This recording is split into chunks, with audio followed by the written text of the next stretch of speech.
muna da matsala wanda ya shafi ruwan sha, abin da ya shafi ilimi ba mu da shi, abin da ya shafi lafiya ba mu da shi. Gaskiya ruwa ba shi da daɗi, ruwa ba shi da kyau, yadda kasan manja haka yana da ƙasa-ƙasa haka, kuma yana da kwaɗi suna mutuwa a ciki, yana kuma ɗan wari-wari haka muke sha. Ranar Litinin da daddare na ci abinci na sha ruwa, kuma na yi kurɓa ɗaya na biyu zan mayar sai na ji sawun wannan ƙwaro ya kama min wuya. Na yi wajen kwana 15 ban na jin daɗin wuyana. Kuma na yi jalje da sake da jalje to dai kuma da haka dai abun da har yanzu ban ji daɗi sosai ba. Bauchi State is one of the few states that have water, sanitation and hygiene policy developed and approved by government. But the implementation has been a challenge. We are trying to review the policy again, which water it is coming in to assist us, so that we bring up something higher than what it is now. Neza wurin da yana shi awa 2 zuwa da dawa amma a mashin. Shi ne mutum ya je ba ruwan ma ba sa so. Sai dai muna roƙonsu wani lokaci mu ta da fada ma hayaniya kafin mu samu ruwan. Ruwan nan lalle kalar kaman ja ne, kuma mutum yana sha kaman tsami-tsami ruwan yake. In a particular community, it takes an average of 10 minutes to draw water out of the well.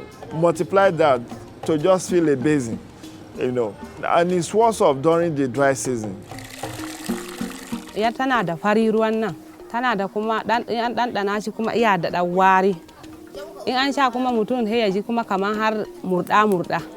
Kuma in gari ya waye, yaro ya yi kashi a samu ruwan tsarkin ma ya zama mana damuwa. Gashi yanzu ana so a mana shadda ba mu da ruwa, shi yasa in an yi shadda rashin ruwa to za a tafi kuma a nemi itace a tafi a bayan ɗaki.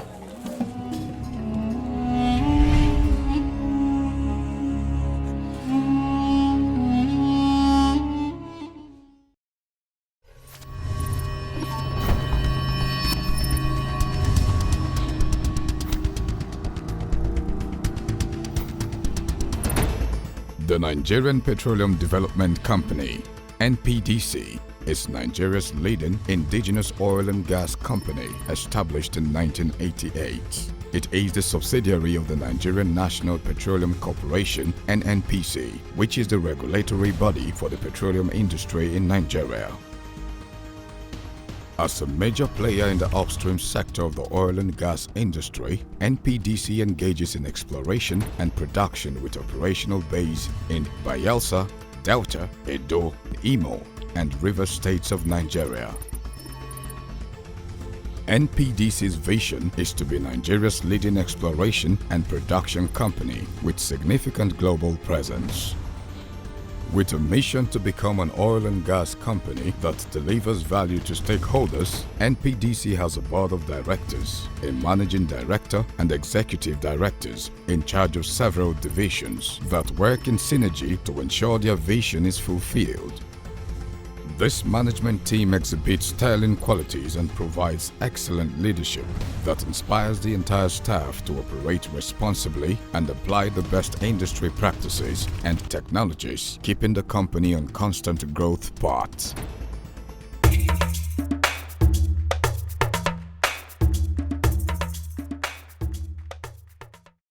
For creating pathways to the recovery phase of sustainable wash in Nigeria, and it has meant a high level of political commitment to wash issues, the activation of authorities, human and financial resources for sector improvement, the acceleration of rules, regulations, processes and procedures wherever necessary, including tax incentives, the streamlining of administrative procedures such as procurement requirements and special treatment and high priority to the sector by relevant ministries, departments and agencies. The overall goal of the National Wash Action Plan is to ensure all Nigerians have access to sustainable and safely managed wash services by 2030. The plan is made up of 3 phases set to revitalize the wash sector: an 18-month emergency plan up to October 2019, or until substantial progress is reported, a 5-year recovery program up to December 2022, a 13-year revitalization strategy through end 2030. The plan is to jointly commit the federal government of Nigeria and states to urgently establish the institutional and funding foundations for sustainable wash services and engage the urban and rural wash sectors on an accelerated development path towards 2030 SDGs. One of the ways the federal government of Nigeria exhibits this commitment is through its viable public-private partnership incentives, some of which include government incentives for investors in the water sector, tax incentives, land acquisitions, equity participation, access to concessionary loans, and through government subsidies for viability gap funding and partial risk guarantee.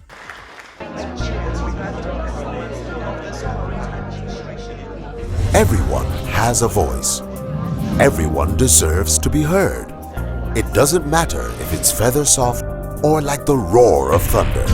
There's a place for every voice.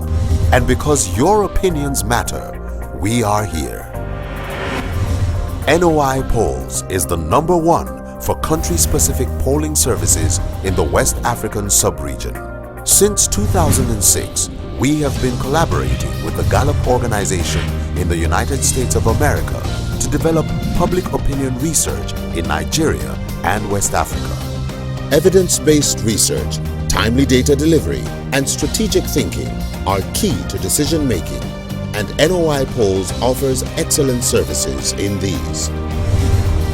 We have 4 competencies as follows: polling, analytics, data bank management, and strategic consulting. NOI Polls provides a platform for people to express their views.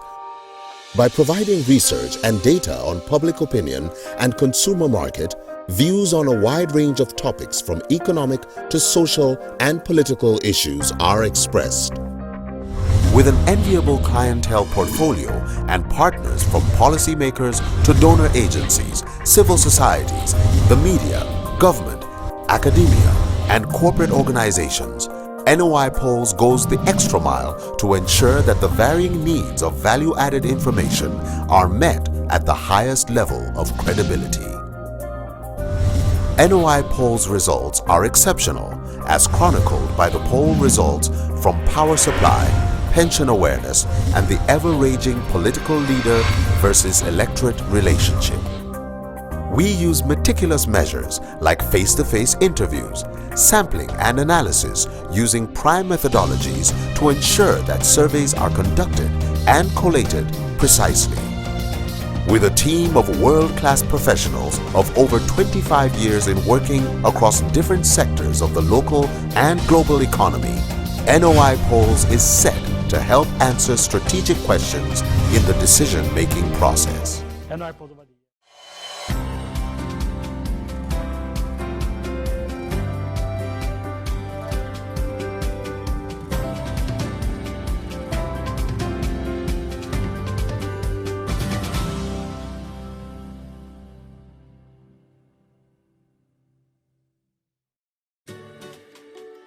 Nigeria is largely an agrarian economy, with agriculture contributing over 20% of the country's gross domestic product.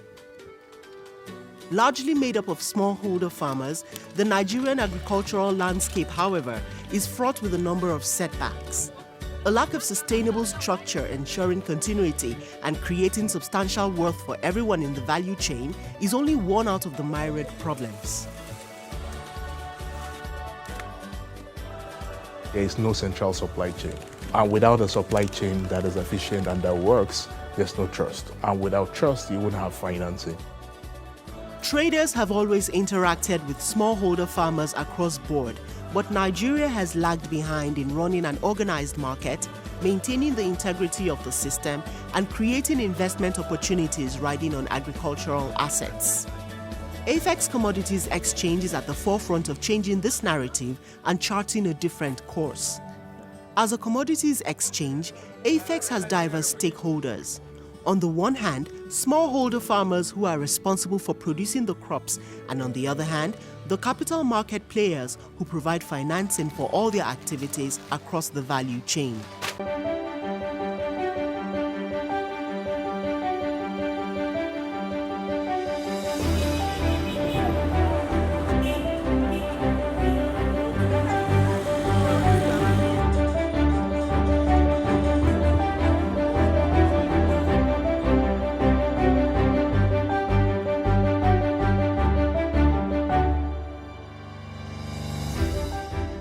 Essentially, financial inclusion is simply how to make access to finance to the poor easier. Before financial inclusion, became an area of focus, we did have the informal financial sector. We've always had our own way of helping people when they need money, the Esusu, the kind of local cooperatives where people bring money together.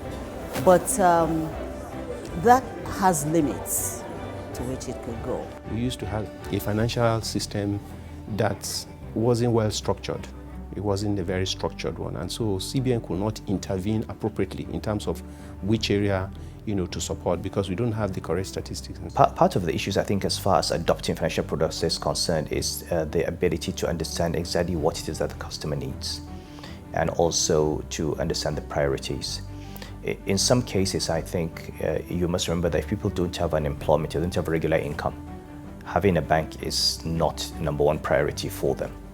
And as we try to have these products sold to people, we need to understand also what are their income levels, what is their role in the economy. We also have especially targeted intervention in the North. The North has sort of had it a bit on the low side, while you can boast of about 78% inclusion in some zones in the South.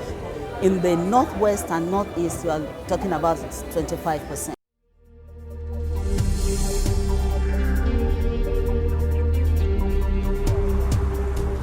Nigeria is a country of enormous potential for any entrepreneur, whether it's a foreign entrepreneur or a Nigerian entrepreneur. Nigeria is a market. So any serious businessman in the world, he must look at Nigeria's market. If you want to do business, if you're serious, it must be Nigeria.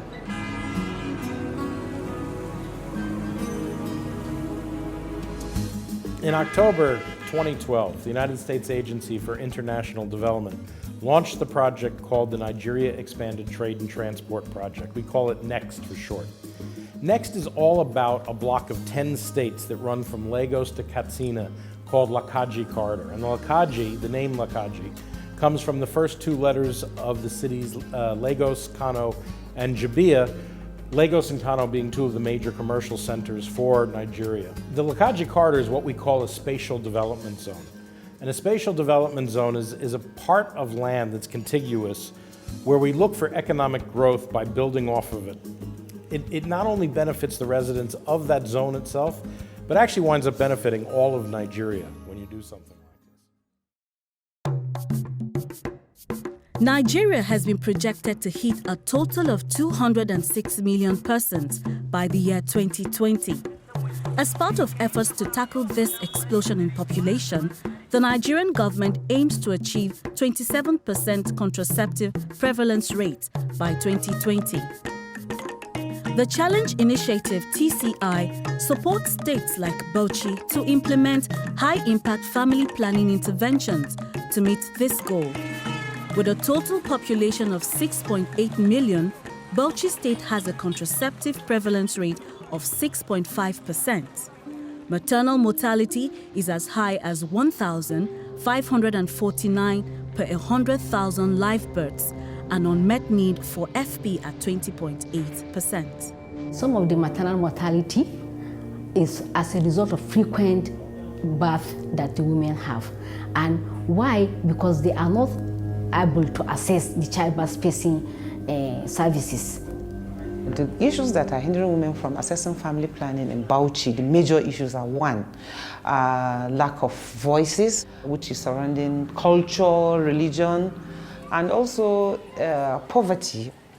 At the service delivery side, the environment is not very conducive. The clinics don't have designated clinics, site or place room for childbirth spaces services, and at times the waiting time is long. They don't have privacy, since it's a thing that is not openly accepted in the community, and also inadequate trained service providers in terms of those giving long-time contraceptive methods. To address these numerous challenges, the Bauchi State government requested technical and financial support from the Challenge Initiative, TCI. The 72-hour clinic makeover is one of the key high-impact interventions in the state. By coming of the TCI, you have the elevators for through training of the staffs and providing a office, especially for the family planning. The privacy is there, the trained staff is there.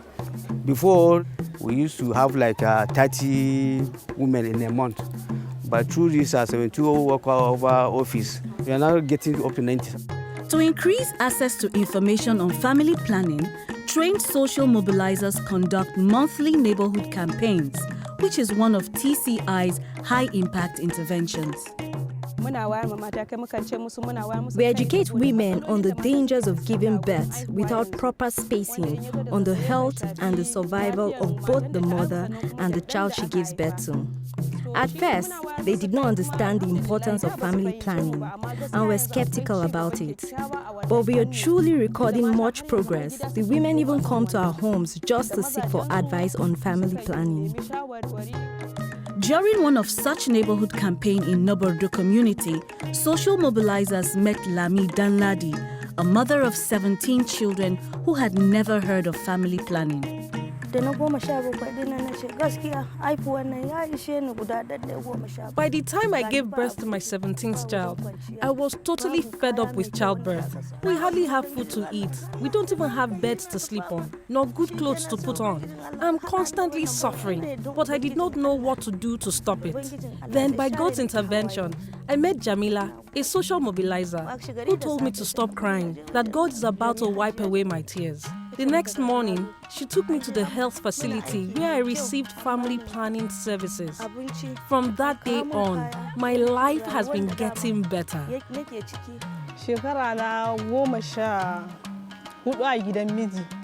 I have been married for 14 years and I have 8 children. I gave birth to my children in quick succession. But Jamila came and explained the benefits of childbirth spacing to me, and I agreed to start. And now that the health facility has been renovated, we receive even better services. The injections and all that we need are available. And we have privacy for our counseling sections. I am really enjoying this family planning. That is why I keep telling my friends about its benefit, so they could emulate me. It has brought so much progress to me. The intervention at Nobordo has proven that family planning is beneficial to the society at large. Better health for children, women and families, improved economic conditions for households and communities, lower healthcare costs, increased completion of schools by school children, less stress on urban infrastructure and reduced maternal mortality rates. To achieve a steady increase in contraceptive prevalence rate, all states of the Federation must continue to invest in innovative, high-impact family planning programs.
is Ungwankan Sakari, Kano in northern Nigeria.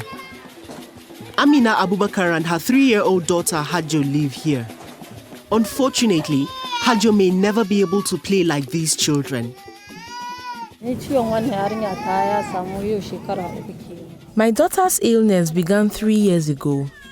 She got infected when she was 7 months old. I took her to the hospital. That was when they told me she had polio.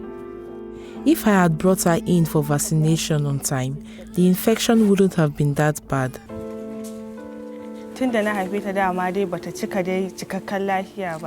My daughter was born healthy, even though she became sickly after.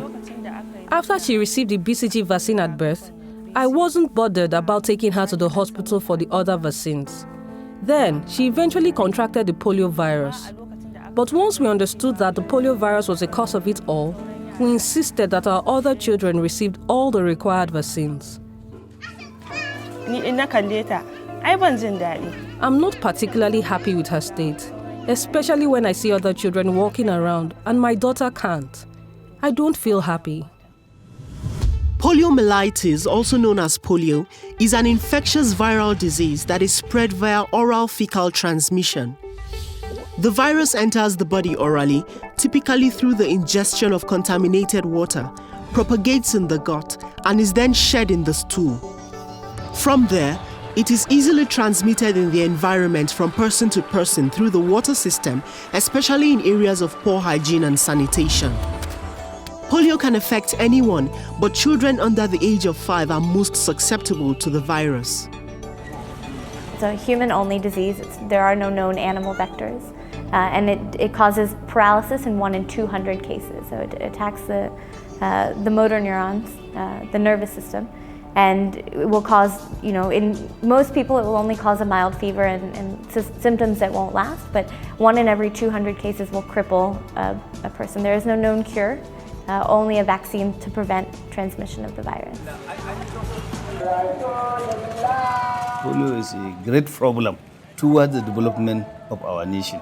So that's why every time our leaders, like the Sultan, he gathered the emirs and chiefs. He talked to them. Everyone shall go and talk to his people, so that we come together and eradicate the polio from our society. In 2012, Nigeria was the only African country and 1 out of 3 other countries in the world that had not yet been declared polio-free. An unnerving fact that would become more disturbing if nothing was done about it. We were recording, as of 2012, 122 wild polio virus cases, which was a big deal, with most of those cases from northern Nigeria. For quite a long time, close to well over 15 years, campaigns had been going on in the country.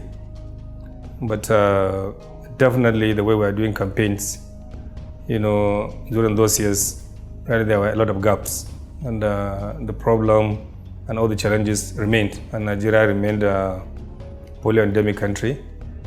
And sometimes seeing the case even going down despite the campaigns. As much as stakeholders tried, there were loopholes in vaccination campaign efforts, leading to unsatisfactory campaign outcomes. This was due to several factors, including lack of accountability of the vaccination team's movements. It was difficult to confirm which settlements vaccination teams had visited or missed during campaigns. In addition, some settlements were also hard to reach due to poor accessibility stemming from bad geographic terrains, extremely far distances, and political insecurity issues. This is where eHealth Africa stepped in